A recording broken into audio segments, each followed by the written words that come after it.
Stéphanie Marty-Jourjean, vous êtes candidate aux élections pour la 11e circonscription du Rhône et pour Europe Écologie Les Verts. Vous habitez Orliena, qui est une commune rurale de cette circonscription. Quelles sont les priorités que vous voyez pour la campagne des Verts dans cette circonscription? Cette circonscription a des enjeux importants au niveau de l'agriculture et de la préservation des zones agricoles, puisqu'on est, oui, à la campagne, mais quand même en très proche banlieue, donc très concerné par le mitage et le développement des constructions en périurbain. Et pourtant, on ne peut pas nier l'importance que cette zone agricole doit rester vivante et active et proche de Lyon, ne pas encore la repousser, parce que c'est aussi là qu'on peut alimenter les marchés lyonnais, mais c'est aussi là que tous les habitants de ces communes périurbaines peuvent trouver une alimentation de qualité. Donc le développement des AMAP est vraiment intéressant, on le vit même à Orliena.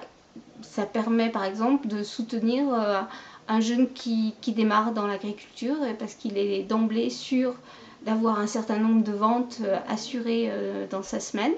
Donc il peut prévoir aussi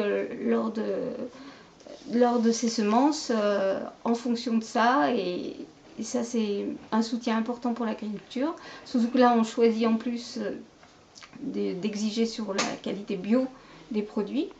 Donc c'est un partenariat et un échange pour les riverains avec leurs producteurs qui est très très riche. Et puis aussi au niveau, on est dans une zone où il y a les vignes, et le développement d'une agriculture là aussi qui n'utiliserait plus de produits toxiques serait vraiment important. Ça commence, il y a des producteurs qui commencent à avoir ce label-là, et on espère que ça pourra vraiment prendre de l'ampleur, parce qu'au niveau de la santé, il y a des gens qui en ont senti vivement les conséquences en voyant de nombreuses personnes dans leur famille touchées par des maladies, et ils ont vite fait le rapprochement avec le fait qu'ils étaient proches de cultures qui n'étaient pas en biologique. Voilà. Alors, il y a la présence de l'agriculture, effectivement, comme vous le dites, y compris de l'agriculture bio, dans ce milieu qu'on pourrait qualifier de rurbain, c'est-à-dire de rural et en même temps de semi-urbain. Il y a aussi le bio dans l'assiette, ce qui veut dire qu'il peut y avoir, est-ce que le député peut faire quelque chose pour intervenir, pour qu'il y ait du bio dans les cantines scolaires, dans les maisons de retraite, etc. Ah oui, mais je crois que là, il y a justement les lois qu'on va pouvoir porter pour permettre que les producteurs bio soient plus soutenus, notamment dans leur reconversion et dans leur démarrage, et soutenir aussi justement les communes qui font ce choix-là. Ça va être des points importants pour accentuer quelque chose qui est en route, qui est demandé, mais encore par une frange limitée de la population. Et l'intérêt, c'est de l'étendre, et de l'intérêt, c'est de... Autrefois, le bio, c'était pas bio. Moi, mes grands-parents, ils achetaient à manger chez au boucher, chez le fromager, et qu'on soit pauvre ou riche, on allait tous au même endroit. Et là, maintenant, cette discrimination qu'il y a eu entre une nourriture de qualité et une autre, pour moi, est vraiment insupportable, et je pense qu'il va falloir vraiment des lois qui soutiennent ce marché pour tous. Alors, vous êtes issu du milieu associatif, même si la chose politique vous intéresse depuis toujours. Justement, quelle part vous voyez dans les associations, dans la société, vis-à-vis des décideurs politiques ? Comment faut-il que les décideurs politiques, en quelque sorte, prennent en compte cette vie associative pour faire vivre la démocratie ? Je pense que les associations sont plus qu'importantes en ce moment dans notre société, parce que dans une société qui est en crise comme la nôtre, je crois que si ça tient encore, c'est par le tissu associatif et par ce réseau-là, qui garde des liens, qui continue de faire des propositions, même là où on croit que tout va mal. Et je pense que le politique ne pourra pas avancer sans ce travail-là avec les associations, au niveau vraiment local, mais au niveau d'une ville, d'un village. Ça va être le lien le plus important, je pense, pour un politique, pour rester en lien, rester en contact avec ce qui se passe et comprendre vraiment les lois qui sont nécessaires. Alors, ultime question. Vous êtes candidate, c'est-à-dire que vous êtes une femme dans cette campagne électorale, dans un monde qui est un monde très masculin. Quel regard une femme peut apporter justement à la vie politique et à l'engagement politique qui est celui d'un député, d'un parlementaire? Je crois, moi c'est comme ça déjà que je le vis dans tout le réseau associatif où je suis active, c'est d'avoir peut-être une qualité d'écoute et de savoir tendre des perches et comprendre là où c'est incompréhensible, où les barrières semblent se poser.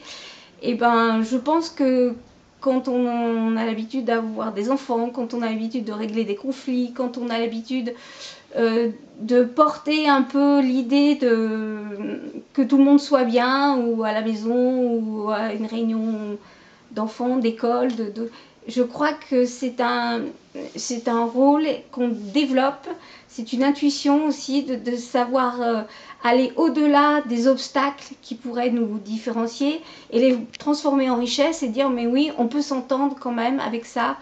Moi, je l'ai vécu sur ma commune où on a intervenu dans une action citoyenne sur un projet de la commune.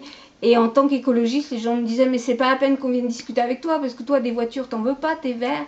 Et je dis mais si, mais au contraire, discutons ensemble parce que moi, j'en veux pas, mais pour le moment, je suis comme vous, j'en ai.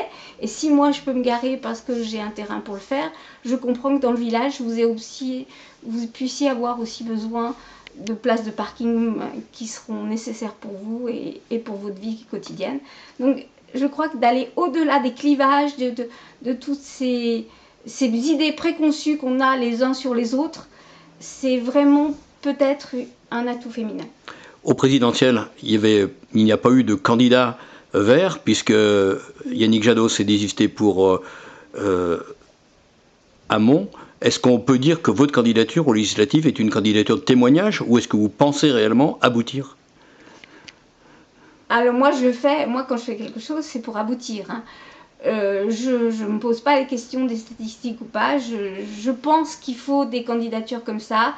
Je pense qu'il faudra qu'on soit beaucoup plus nombreux à faire passer des lois et à proposer des lois, surtout, des lois auxquelles on n'a encore pas pensé, mais qui vont pouvoir faire ce changement nécessaire vers un monde qu'on ne connaît pas, qui nous dépasse encore, entre tous les changements sociaux liés avec l'apparition des nouvelles technologies, mais aussi au besoin de prendre en compte notre environnement qu'on a un peu trop laissé se polluer et faire des villes où on ne peut plus trop respirer ni l'hiver ni l'été.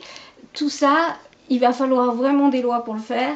Il va falloir des gens qui osent être plus forts que les lobbies, qui osent dire on y va, on n'a pas de lien, on n'a pas de contact, on n'est pas embauché dans une grande entreprise et on va oser faire les lois qui sont nécessaires.